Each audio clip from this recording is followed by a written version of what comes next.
cost reduction framework. Now let's have a look how you can reduce costs. And as always, I will show you a general framework that you can apply in many industries. So when we are talking about costs, there are actually 4 directions you can pursue. So first of all, you can think about ways to reduce the usage of a certain thing that currently you are using and you are paying for the usage. Then you can automate certain process. You can optimize the process and the cost level. And finally, you can renegotiate contracts. When we are talking about reduce of usage, you can do the following things. So first of all, you can fully eliminate certain expense. So you can, for example, decide not to cover for lunches for your workers, and in this way you simply stop having this expense. Then you can change the specification, and here we will have 2 sub-ways to do it. The first one is to use less of a certain thing. So for example, you are cleaning your office not every day, but you are doing it once a week. And finally, you can change the specification in a sense of using a cheaper substitute. So here we would talk about, for example, printing not in colors, but printing in black and white in the office and making it the default option.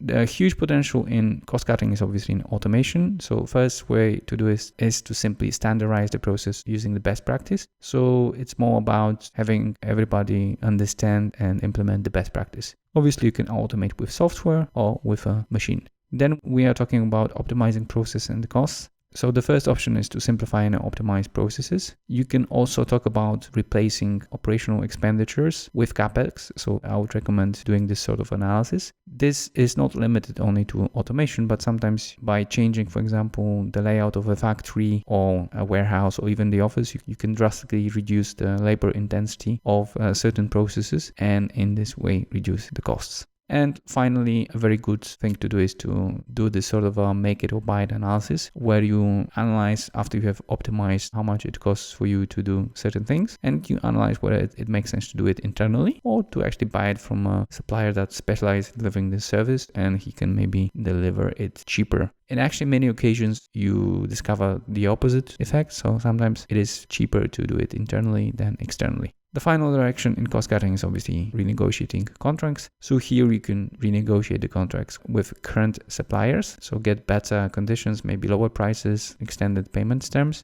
Then another thing is to change the supplier. So maybe do some sort of an auction and get offers from different potential suppliers, pick the best one. And finally, you can change the form of using, and in this way actually force him into optimizing the process instead of you. So a nice example is going from paying for something to renting it, and then instead of the producer optimizing selling price, he will be optimizing his cost, and in this way also your costs as well. So that's in short. If you have any questions regarding the framework, please let me know. I'm always happy to give more details and additional examples.